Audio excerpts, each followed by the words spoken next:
all of us are present, so hang on a minute. So excited. It's a bit of a catching moment. You know.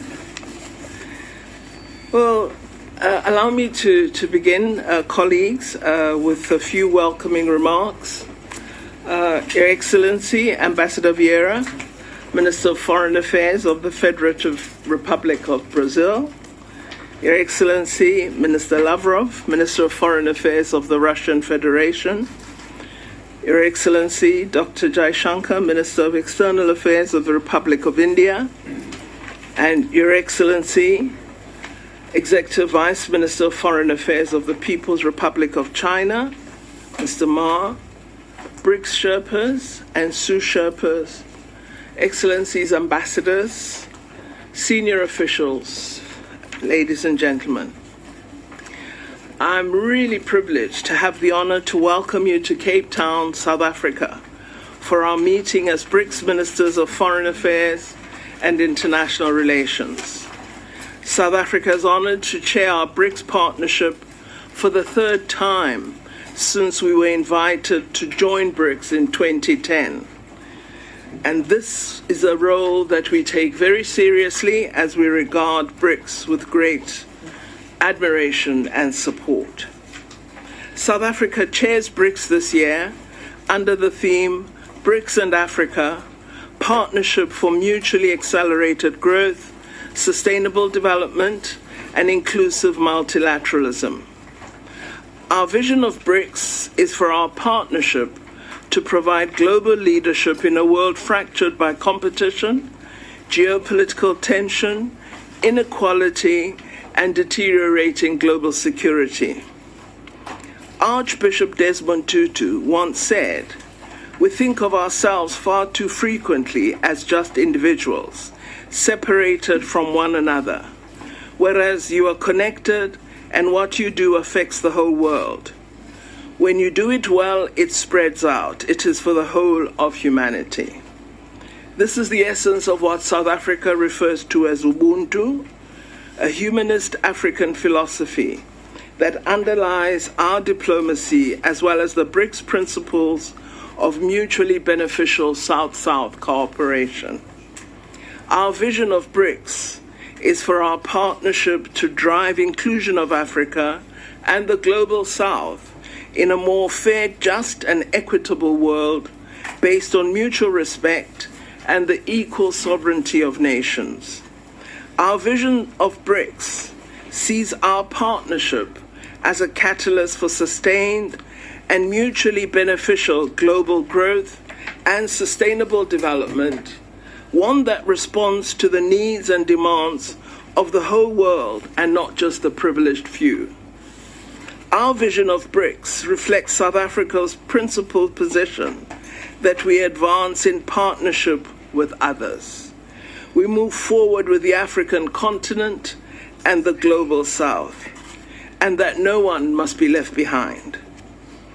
Our discussions today will therefore focus on opportunities to strengthening and transforming global governance systems. We will also explore synergies between BRICS and the G20 in a multipolar world. We will look forward to solutions for sustainable and inclusive global economic recovery and hope to foster an environment of peace and development. We will also explore opportunities for de-risking our BRICS institutions in the current financial landscape and look to bring fairness to global financial systems toward a world with less poverty, less inequality, and more focus on development. And will reflect on partnerships and preparations between the BRICS 15th Summit, which will be held in Johannesburg this year, not in Durban, Johannesburg. I know there's been lots of statements that the meeting will be in Johannesburg. So I'm really, really thrilled, dear colleagues, to welcome you and to then invite my colleagues to make remarks in the order that I shall now indicate. I believe that I should now invite His Excellency, Minister Ambassador Vieira, to make his opening remarks. Minister. And before they shout, Mike. Yeah. Minister Naledi Pandor, colleagues, Minister Sergei Lavrov, Minister Jai Shankar, and Minister Ma. It is an honor and a pleasure to be here in this beautiful city of Cape Town and to be able to meet face-to-face as representatives of BRICS. I would like to express my gratitude to South Africa for organizing this meeting and for its wonderful hospitality. I have already met all of you individually in the margins of the G20 in Delhi or at UN or even in DC in Washington. Some of you I have known for years, like Minister Jai Shankar, and I have also the honor to know Minister Lavrov for many years and to have hosted him this year in Brazil. And also Minister Ma Zhaozhu, who was the PR in New York during my years. As you are aware, since President Lula took office in Brazil in January, we have been restoring our foreign policy principles and traditions as enshrined in our Constitution. Principles such as the commitment to multilateralism, international law, and UN Charter, the dialogue and peace among nations, and to the promotion of sustainable development and social justice. To achieve those objectives, we must work together with our partners, especially those of the developing world that face similar challenges and constraints. Starting in our region, we hosted this week, last Tuesday, May 30th, in Brasilia, a summit of South American leaders, the first meeting of all 11 heads of state and 1 head of government of the region since 2014. We are strengthening our engagement with Mercosur, and we have rejoined CELAC and UNASUR. In the same spirit, we are working to deepen our dialogue and cooperation with African countries which have enormous potential for trade and investment and with whom we share historical and cultural ties. The same applies to Asian and Middle Eastern countries. We are resuming the South-South dimension of our foreign policy. It is our goal to reinforce partnership with friends from the Global South. Brazil is also fully committed to strengthening our engagement with BRICS, which is an indispensable mechanism for building a multipolar world order that reflects the voices and needs of developing countries. This standalone BRICS meeting of Ministers of Foreign Affairs is of great importance and political statement in itself. I would also like to state my satisfaction with the recent nomination by the Board of Governors of the NDB of former President of Brazil, Dilma Rousseff, as President of the new Development Bank. President Dilma Rousseff has had an important role in BRICS history. It was during her presidency in the Fortaleza Summit held in 2014 that the new Development Bank and the Contingent Reserve Arrangement were created. I had the honor to be President Dilma Rousseff Foreign Minister in 2015 and 16, and I'm sure that under her leadership, the NDB will expand and increase its capacity to fund innovative, inclusive, and sustainable projects. In addition to efforts to broaden the NDB membership, we are willing to explore new means of engagements with our partners from the developing world. We look forward to tomorrow's session with an extensive number of representatives invited as friends of BRICS. I thank you again. To emphasize multipolarity.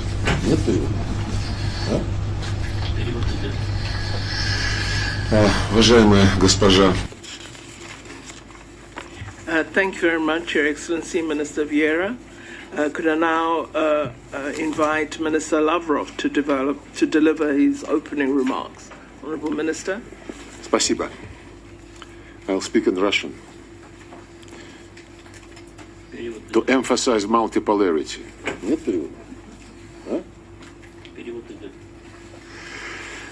Уважаемая госпожа председатель, уважаемые коллеги, рад вновь находиться на гостеприимной южноафриканской земле и прежде всего благодарим министра иностранных дел госпожу Нали де Пандор и всех друзей из Южноафриканской Республики за прекрасную организацию сегодняшнего заседания. Мы ценим и поддерживаем эффективную, энергичную работу ЮАР у руля нашего объединения. Мир меняется стремительно. Государства Азии, Африки и Латинской Америки укрепляют свои экономические позиции, демонстрируют стремление и готовность отстаивать суверенные национальные интересы и играть равноправную роль в глобальных процессах. Ускоряется становление более справедливого, полицентричного миропорядка. Уходит в прошлое однополярный уклад, заточенный на создание привилегий для одной страны или для узкой группы стран путем навязывания всем остальным неких правил и стандартов, которые диктуются эгоистическими интересами и не учитывают коренные основополагающие принципы международного права. Еще пока широко распространены проявления гегемонизма, односторонности. От этого страдает прежде всего глобальный Юг и глобальный Восток. Запад путем санкций, финансового шантажа упорно пытается влиять на выбор экономической модели и торговых партнеров с суверенными государствами, ограничивая их возможности. Продолжаются попытки идеологизировать международные дискуссии и многосторонние институты. Как результат, не решаются насущные для международного сообщества задачи по выводу мировой экономики из кризиса, обеспечению ее устойчивого развития, согласованному реформированию мировой валютно-финансовой и торговой системы с учетом интересов глобального большинства. Подобные, прямо скажем, неоколониальные манеры и практики, основывающиеся на желании жить за счет других, самым негативным образом сказываются на межгосударственном общении и недопустимы в современном мире.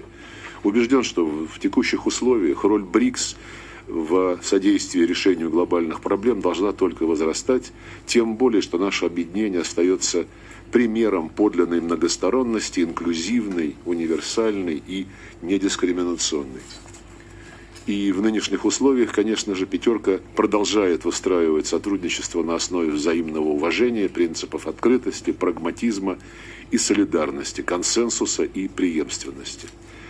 На фоне действий Запада наши страны вместе со всеми государствами глобального большинства должны активно искать поиск универсальных совместных ответов на вызовы современности. В их числе выделю попытки подрыва основ коллективной, равной и неделимой безопасности, региональные конфликты, международный терроризм, транснациональная преступность, включая криминальное использование современных технологий. И в этом контексте мы приветствуем проведение в рамках СМИТ отдельной сессии в формате «Друзей БРИКС» с приглашением государств-единомышленников. Ну и, конечно же, здесь, в Кейптауне, очень важно сверить наши подходы по всем этим вопросам и также по внутрибриксовской повестке дня, в первую очередь в том, что касается подхода к расширению нашего объединения. Рассчитываем, что подготовленное совместное заявление по итогам встречи, которое было согласовано с шерпами, будет хорошим вкладом в подготовку декларации лидеров пятерки в августе в Йоханнесбурге. Благодарю вас. Thank you very much, dear colleague. Could I now invite Minister Jaishankar to deliver his opening remarks? Minister. Thank you. Dear colleagues, let me begin by thanking South Africa and Foreign Minister Naledi Pandor personally for hosting us today at Cape Town, this beautiful Indo-Atlantic city. A BRICS meeting is an important event in our diplomatic calendar, and more so at a time when the international situation is challenging. Colleagues, The global environment today demands that we, the BRICS nations, approach key contemporary issues seriously, constructively, and collectively. Our gathering must send out a strong message that the world is multipolar, that it is rebalancing, and that old ways cannot address new situations. We are a symbol of change and must act accordingly. This responsibility is even greater as we contemplate the devastating after effects of the COVID pandemic, the stresses arising from conflict, and the economic distress of the global South. They underline the deep shortcomings of the current international architecture, which does not reflect today's politics, economics, demographics, or indeed aspirations. For 2 decades, we have heard calls for reform of multilateral institutions, only to be continuously disappointed. It is therefore imperative that BRICS members demonstrate sincerity in regard to reforming global decision-making, including that of the UN Security Council. Excellencies, at the heart of the problems we face is economic concentration that leaves too many nations at the mercy of too few. This may be in regard to production, resources, services, or connectivity. Recent experiences impacting health, energy, and food security only highlight this fragility. India undertook the Voice of the Global South exercise to place these issues before the G20. We urge that BRICS give it particular consideration and promote the economic decentralization that is so essential to political democratization. Among the key threats to international peace and security is that of terrorism. All nations must take resolute measures against this menace, including its financing and propaganda. It must be combated in all its forms and manifestations and never be condoned under any circumstances. The United Nations has declared 2023 as the International Year of Millets. This grain production will surely enhance global food security. The Lifestyle for Environment initiative tabled by India is another important step towards sustainability that the BRICS should support. Colleagues, our meeting will also be considering the comprehensive institutional development of BRICS. We approach that exercise in a positive spirit and with an open mind. The level of interest in this grouping is a matter of satisfaction and a testimony of our growing influence. For that very reason, decisions we take have far-reaching consequences. They will also enhance our mutually beneficial cooperation in the times to come. We have today many crucial issues to deliberate upon, and we will do so in the spirit of equality, mutual respect, and complete consensus that is the hallmark of BRICS. I look forward to our discussions. Thank you very much, dear Minister. Could I now invite His Excellency Vice Minister Ma Zhu to present his opening remarks. Honorable Vice Minister. Thank you. I speak Chinese. 尊敬的潘多尔外长，尊敬的维埃拉外长，尊敬的拉夫洛夫外长，尊敬的苏杰生外长，各位同事，很高兴来到美丽的开普敦出席金砖国家外长正式会晤。首先，我再次祝贺南非担任金砖主席国，感谢潘多尔外长主持这次会晤，并且给我们带来了非常好的天气。我想感谢南非同事的热情周到安排。过去1年，在十分复杂严峻的国际形势下，中国作为主席国，同金砖各国一道，推动各领域合作，取得丰硕成果，开启了金砖高质量发展的新阶段。我谨代表中国政府，对各位金砖伙伴给予的宝贵支持和真诚合作表示真心，为推动落实联合国2030年可持续发展议程提供了新动能。我们顺应世界多极化和国际关系民主化的潮流，坚持真正的多边主义，努力提升发展中国家在国际事务中的发言权和影响力，推动全球治理体系变革和建设。我们积极拓展金砖加模式，就启动金砖扩员讨论达成了可持续发展议程提供了新动能。我们顺应世界多极化和国际关系民主化的潮流，坚持真正的多边主义，努力提升发展中国家在国际事务中的发言权和影响力，推动全球治理体系变革和建设。我们积极拓展金砖加模式，就启动金砖扩员讨论达成了重要共识，不断提升金砖合作的吸引力、影响力、感召力，加强新兴市场国家和发展中国家联合自强。各位同事，当前世界进入新的动荡变革期，金砖合作面临前所未有的机遇，也面临前所未有的挑战。中国完全赞同南非确定的今年金砖合作的主题，将全力支持南非主席国的工作。我们也相信，在南非有力的主持下，通过5国的共同努力，金砖南非年必将亮点纷呈，推动金砖合作再上新的台阶。最后，我预祝本次金砖国家外长正式会晤以及明天举行的金砖外长挚友会议取得圆满成功。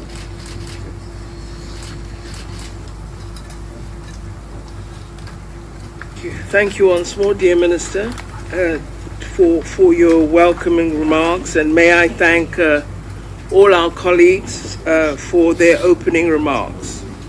I now wish to request our colleagues from the media to please excuse us and go and enjoy lovely Cape Town weather.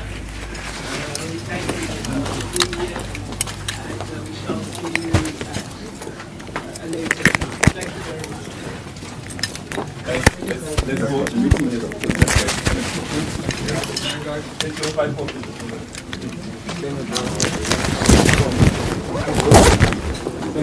Meeting needs to start. Meeting needs to start. Just give us 2 minutes. No. No minutes. Come 3 minutes. Camera there. Camera 3. 5 until they can start. Thank you.